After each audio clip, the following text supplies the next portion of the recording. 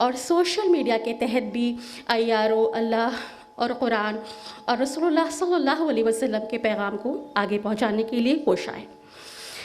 اور انہیں تمام مقاصد کے تحت IRO وجود میں لایا تقویٰ اسلامک اسکول کو، کیونکہ ہمیں ضرورت تھی، بہت زیادہ ضرورت تھی ایک ایسے اسکول کی جو بچوں کو شروع سے ہی دنیاوی تعلیم کے ساتھ ساتھ دینی تعلیم بھی دے.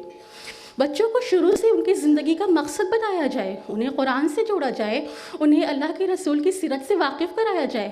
مسلمان بچوں کو پتہ ہو کہ ان کی زندگی کا مقصد کیا ہے، وہ یہاں کیا کرنے کے لیے آئے ہیں، ان کا وقت کہاں جانا چاہیے، ان کا ہیرو کون ہونا چاہیے. وہ یہاں صرف وقت گزاری کرنے نہیں آئے ہیں، انہیں اس دنیا کے بعد بھی کہیں جانا ہے، اس کا حساب دینا ہے. بچوں کے اندر یہ ساری ویلیوز بہت شروع سے انکلکیٹ کرنا، تاکہ وہ خود بھی اپنی زندگی کو اس دنیا اور اس دنیا کی سنوار سکے اور دوسروں تک بھی یہ پیغام پہنچا سکے جہاں تک ابھی یہ پیغام نہیں پہنچا ہے. تو تقویٰ اسلامک اسکول میں بچوں کو ماڈرن ایجوکیشن کے ساتھ ساتھ اسلامک ایجوکیشن، قرآن و سنت، سیرت، قرأت وغیرہ سکھائی جاتی ہے. اور آج اسی کی ایک مثال ہمارے ساتھ موجود ہیں. ہماری آج کی جو سیکنڈ اسپیکر ہیں sister Halima Afshan, she is the product of Taqwa Islamic school. Halima Afshan نے کلاس 3 میں اسکول کو جوائن کیا تھا، اور تب سے آپ تقویٰ اسلامک اسکول اور IRO کا ایک انڈسپنسیبل پارٹ ہیں. سسٹر حلیمہ ماشاء اللہ حافظہ قرآن ہیں. ابھی آپ نے سنا کہ انہوں نے تلاوت قرآن مجید اور اس کا ترجمہ آپ کے سامنے پیش کیا. Sister Halima is a speaker from a very young age. بہت شروع سے وہ اپنی مینٹر اور IRO لیڈیز ونگ کی پریسیڈنٹ مسز اسما شمس کے ساتھ شہر الہ آباد اور اس کے باہر لیکچرز کرتی آئی ہیں، جسے بہت پسند کیا گیا، بہت محبتیں انہیں ملی. At present, Sister Halima is preparing for CBSE Term 2 exams. Also, she is preparing for NEET from Shaheen Academy. اور سسٹر حلیمہ یہ سب کچھ کر رہی ہیں ماشاءاللہ بحجاب اور بنقاب ہو کر. تو آئیے آج آپ کا زیادہ وقت نہیں لوں گی اور سسٹر حلیمہ کو اس مائک پہ دعوت دوں گی کہ وہ آئیں اور ہمیں بتائیں کہ یہ آزمائشیں، یہ مصائب اصل میں آتے کن پر ہیں. سسٹر حلیمہ افشاں. الحمد للہ وحدہ والصلاة والسلام علی من لا نبی بعد اما بعد فاعوذ باللہ من الشیطان الرجیم بسم اللہ الرحمن الرحیم رب اشرح لی صدری ویسر لی امری واحلل عقدۃ من لسانی یفقہوا قولی. معزز سامعات، السلام علیکم ورحمۃ اللہ وبرکاتہ. جیسا کہ آپ نے ابھی رسپیکٹڈ نجمہ میم سے سنا کہ آزمائشیں اور مصائب کب آتی ہیں، کیسے آتی ہیں اور کیوں آتی ہیں، تو ہم یہ بھی جان لیں کہ مصائب ہم صرف عام انسانوں پر نہیں آتی، بلکہ مصائب انبیاء اکرام علیہ السلام پر، جو معصوم تھے، بے گناہ تھے، ان پر بھی لامحدود بے تعداد آزمائشیں آئیں. تو میری آج کی گفتگو کا موضوع ہے انبیاء اکرام علیہم السلام پر مصائب. ارشاد باری تعالیٰ ہے سورۃ الملک آیت نمبر 2 میں، الذی خلق الموت والحیات لیبلوکم ایکم احسن عملا. اسی نے موت اور زندگی کو پیدا کیا تاکہ وہ تمہیں آزمائے کہ تم میں کون اچھے عمل کرتا ہے. اس آیت سے یہ صاف طور پر واضح ہو گیا کہ انسانی تخلیق کا آزمائشی انسانی تخلیق کا اصل مقصد ہے. آزمائشوں میں مبتلا کرنے میں اللہ سبحانہ و تعالیٰ نے عام انسانوں اور انبیاء اکرام علیہم السلام کے درمیان کوئی فرق نہیں رکھا. جہاں سب کو آزمایا وہیں ان حضرات انبیاء اکرام علیہم السلام کو بھی آزمایا، بلکہ ان حضرات کو سب سے زیادہ آزمایا تاکہ ان کے واقعات و قصص سے ہر انسان اپنے لیے عبرت و بصیرت کا سامان مہیا کرے. حدیث ہے مشکات المصابیح، حدیث نمبر 1562 میں حضرت سعید رضی اللہ عنہ بیان کرتے ہیں، نبی اکرم صلی اللہ علیہ وسلم سے دریافت کیا گیا، یا رسول اللہ، سب سے زیادہ آزمائشی مصائب کن پر آتے ہیں؟ رسول اللہ صلی اللہ علیہ وسلم نے فرمایا، انبیاء اکرام علیہم السلام پر، پھر ان کے بعد جو افضل ہیں، اور پھر ان کے بعد جو افضل ہیں. آدمی کو اس کے ایمان کے، اس کے دین کی بنیاد پر اس کو آزمایا جاتا ہے. اگر تو وہ اپنے دین میں سخت ہو تو اس کی آزمائش بھی سخت ہوتی ہے، اور اگر وہ اپنے دین میں نرم اور کمزور ہو تو اس کی آزمائش بھی سہل ہوتی ہے۔ اور یہ معاملہ اسی طرح چلتا رہتا ہے حتیٰ کہ وہ سطح زمین پر اس طرح چلتا ہے کہ اس کے ذمے کوئی گناہ ہوا ہی نہیں تھا۔ آئیے جان لیتے ہیں کہ ہماری آزمائشوں کی ابتدا کہاں سے ہوئی۔ حضرت آدم علیہ السلام جو تمام نوع انسانی کے جد امجد ہیں، ان کی آزمائشوں سے سبق آموز نصیحتیں حاصل کرتے ہیں۔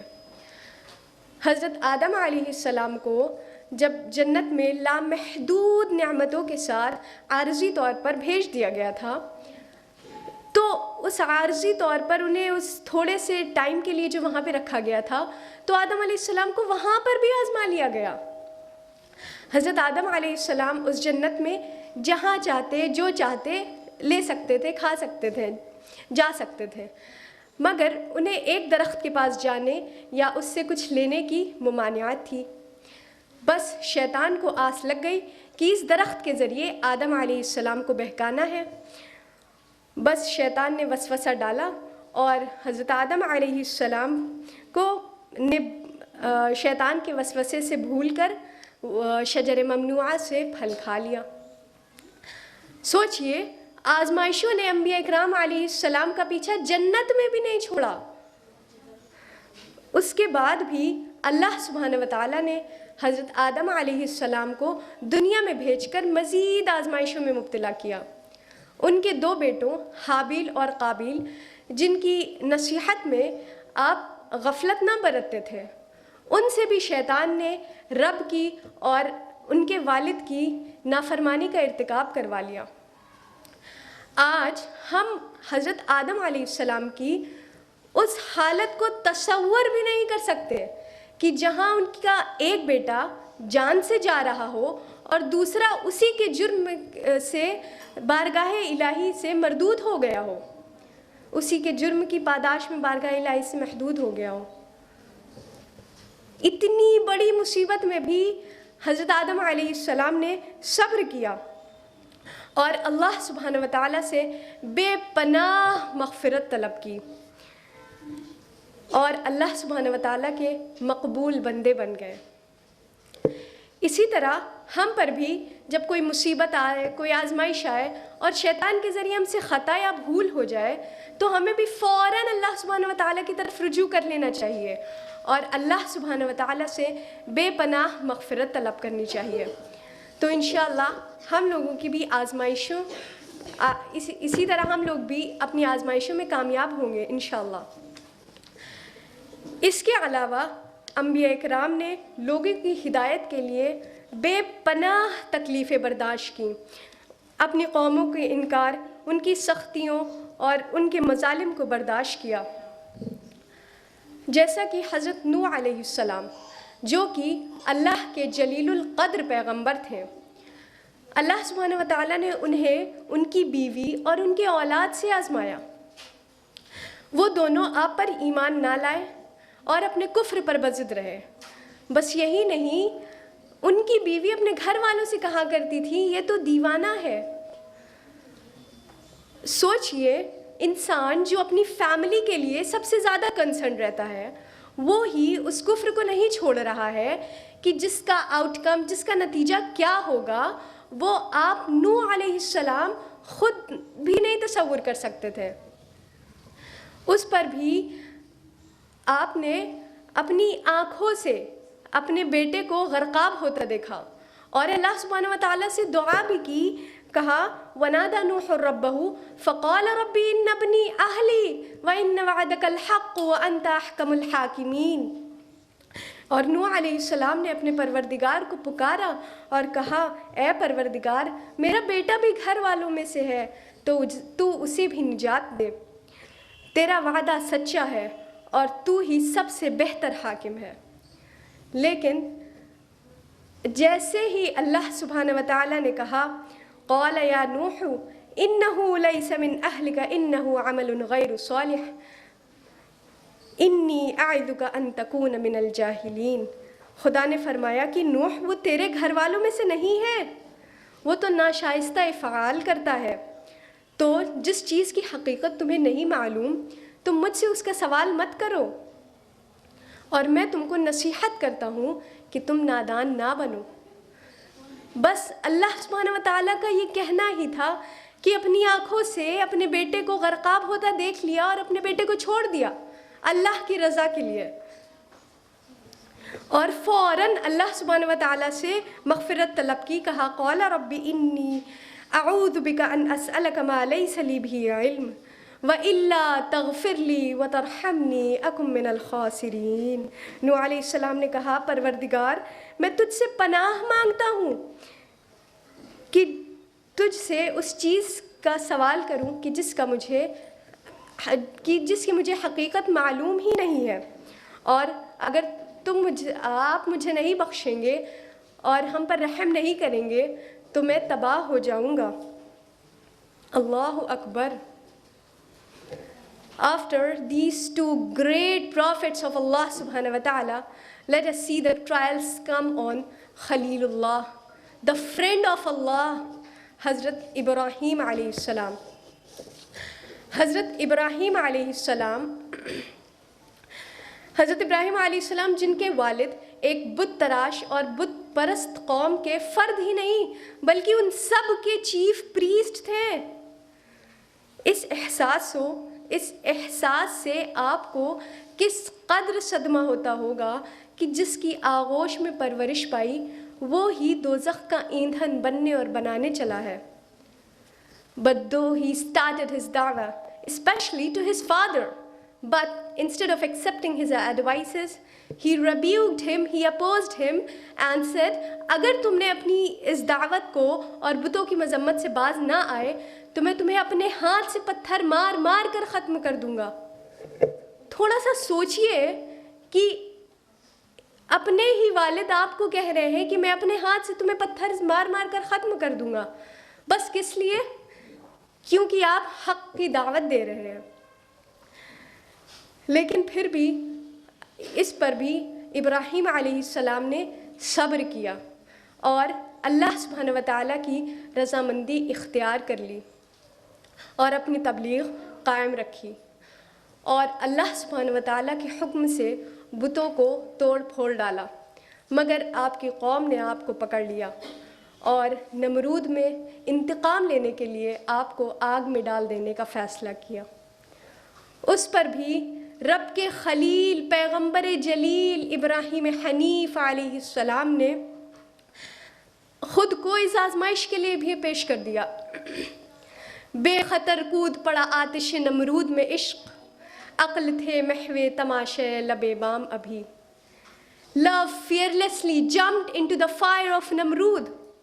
Intellect is absorbed into the spectacles from rooftop.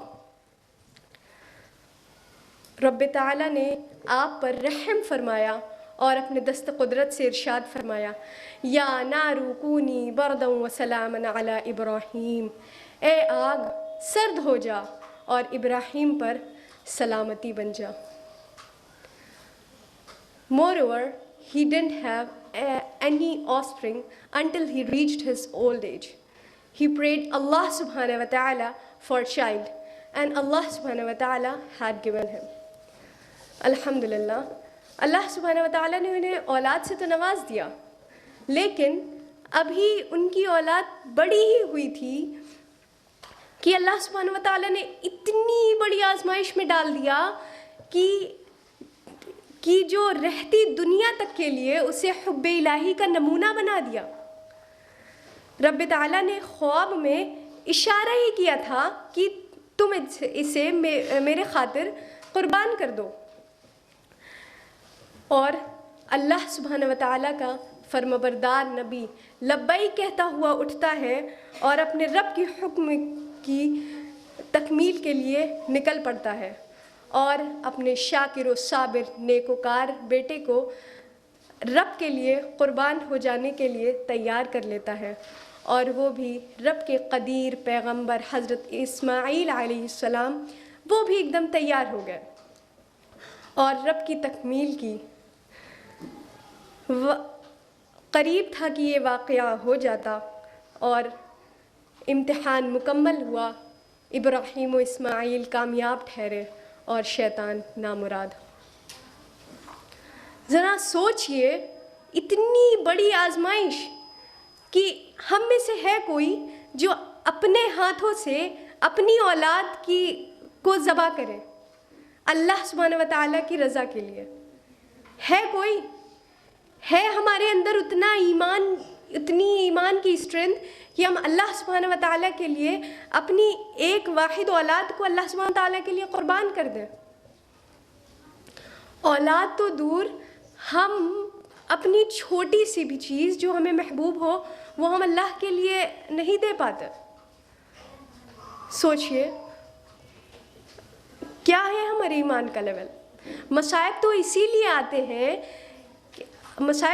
آتے ہیں نا کہ ہمارے ایمان کے درجات بلند ہو. پھر بھی ہمیں سوچنا چاہیے. Let us see the trials came on Prophet Yusuf علیہ السلام, جن کی سٹوری کو اللہ سبحانہ و تعالیٰ نے قرآن میں احسن القصص کہا ہے. ان کی پہلی آزمائش تو ان کے بھائی ہی تھے, because they have enmity, jealousy in their hearts for Prophet Yusuf علیہ السلام.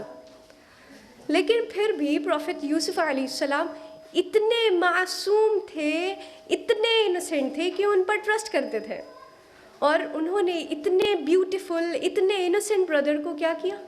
کنویں میں ڈال دیا, اور اپنے والد سے جھوٹ کہا کہ یوسف کو بھیڑیا کھا گیا. وہ بھی رب کے جلیل پیغمبر تھے حضرت یعقوب علیہ السلام, وہ جانتے تھے what they had done, but پھر بھی انہوں نے کہا فصبر جمیل, I will be patient with what you have done, واللہ المستعان علی ما تصفون, and Allah is the one sought for help against what you describe.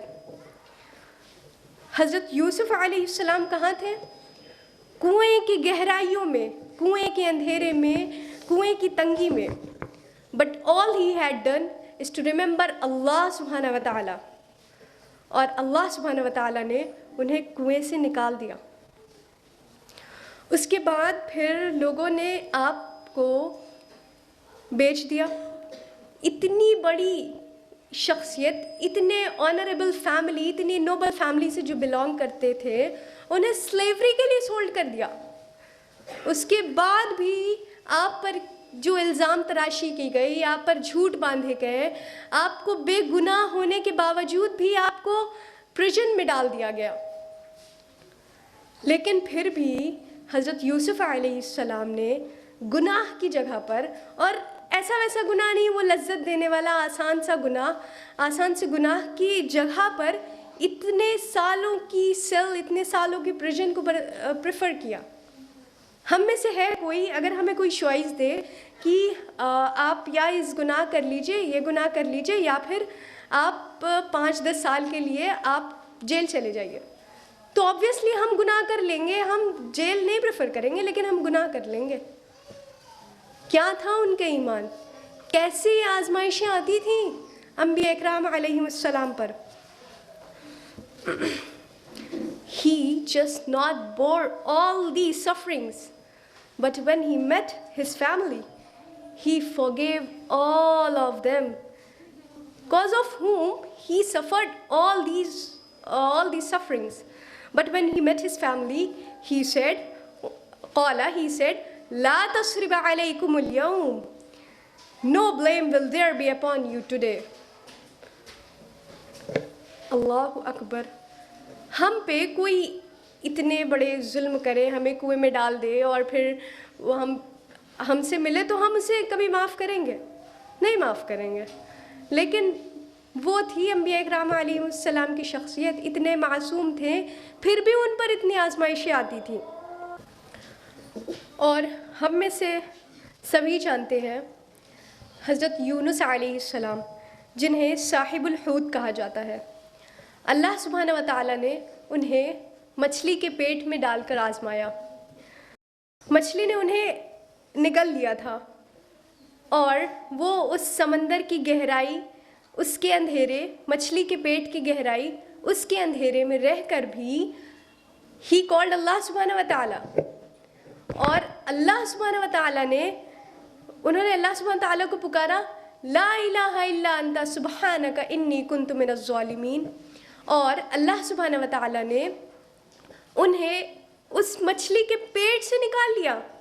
سوچئے which is absolutely impossible and unbelievable. But the trust of Allah and the help of Allah will do any impossible thing into possible. Verily. اور ہم دیکھتے ہیں ساقی کوثر، شافع محشر، امام الانبیاء، رحمت للعالمین حضرت محمد صلی اللہ علیہ وسلم پر جو مصیبت آئی. ہم یہ بات کہہ سکتے ہیں کہ اسلام اور ساری کی ساری انسانیت کے نبی حضرت محمد صلی اللہ علیہ وسلم نے سب سے زیادہ آزمائشوں اور سختیوں اور تلخیوں کو سہا. آپ صلی اللہ علیہ وسلم تو دنیا میں ہی اس حال میں تشریف لائے کہ آپ پر آپ کے والد کا سایہ نہیں تھا، اور اس کے کچھ عرصے بعد ہی آپ صلی اللہ علیہ وسلم کی والدہ بھی آپ کے والد سے جا ملی، اور پھر کچھ سالوں بعد آپ کے دادا بھی. تو یہ تو تھا کچھ یتیمی کی آزمائشیں جو آپ صلی اللہ علیہ وسلم کے دل میں جم سا گیا تھا. بس یہی نہیں، آپ صلی اللہ علیہ وسلم نے اپنے مبارک ہاتھوں سے اپنے 7 میں سے 6 اولادوں کو اور 2 بیویوں کو اپنے ہاتھ سے قبر میں اتارا تھا. سوچئے، یہ تو تھا کچھ آپ کی اقارب اور آپ کے بلوڈ سے محرومی کی آزمائش.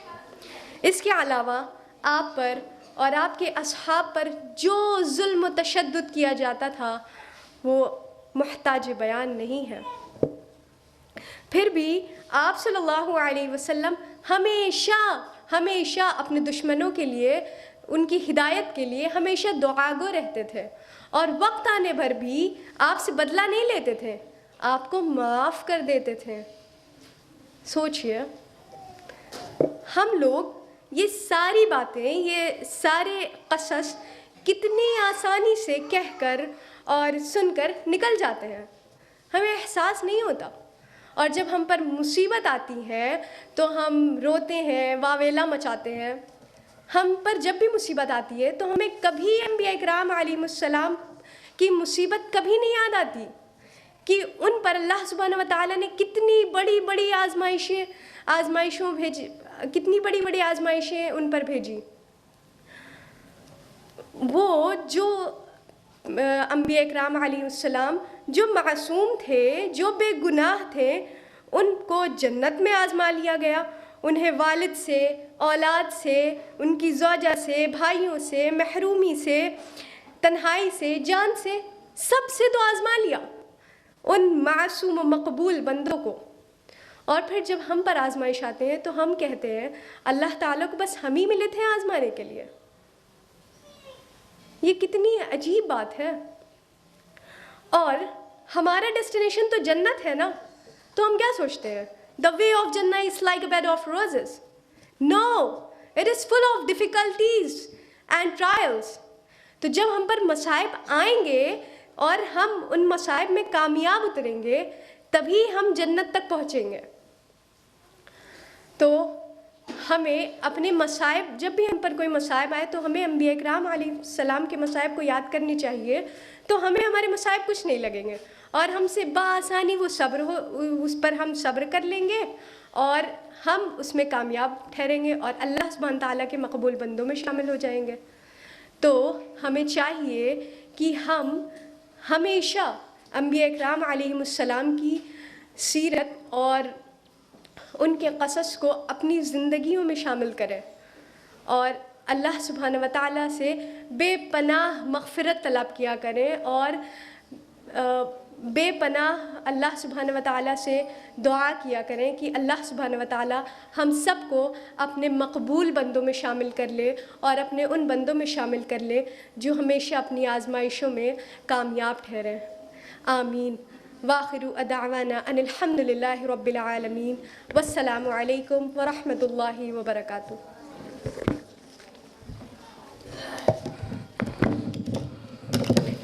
جزاک اللہ خیر سسٹر حلیمہ. سسٹر حلیمہ, اللہ تعالیٰ آپ کے علم میں اضافہ فرمائے. اللہ تعالیٰ آپ کو دونوں جہاں کی کامیابی عطا فرمائے. اللہ کے آپ کو آپ کے مقصد میں کامیاب کرے اور آپ ایک بہترین اور کامیاب ڈاکٹر بنیں انشاءاللہ. آپ آج کی ینگ گرلس کے لیے ایک مثال ہیں جس طرح سے آپ دین اور دنیا دونوں کو بیلنس کر رہی ہیں.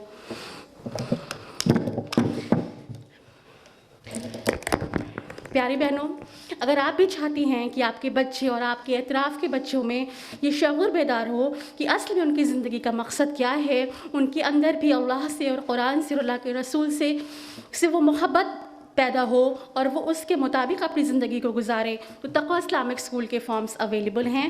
تقویٰ اسلامک اسکول میں ایڈمیشن اوپن ہے. آج کے اس مشکل وقت میں مجھے کہنے کی ضرورت نہیں کہ اس ینگ جنریشن میں اس احساس کو بیدار کرنا کتنا ضروری ہے کہ زندگی سے فیشن کرنے کا, طرح طرح کے ہیئر اسٹائلز بنانے کا, سیلفیز لینے کا, موبائل میں غرق ہو جانے کا صرف پیسہ کمانے کا نام نہیں ہے. زندگی کا مقصد اس سے کہیں اعلیٰ ہے. اللہ تعالیٰ کرے کہ ہم اپنے بچوں میں, ہم خود بھی یہ سیکھیں اور اپنے بچوں میں بھی ان ویلیوز کو ہم انکلکیٹ کر پائیں. بہنوں, آج اس ٹائم میں آپ کا یہاں آنا اور ہمارے اس پروگرام کو اتنا کامیاب بنانا یقیناً آپ کی محبت کا ثبوت ہے اور آپ کے سیکھنے اور سکھانے اور قرآن سے جڑنے کے جذبے کا ثبوت ہے. تو اسی کے ساتھ میں اس سے آپ سے ودا لیتی ہوں. السلام علیکم ورحمۃ اللہ وبرکاتہ. وآخر دعوانا الحمد للہ رب العالمین.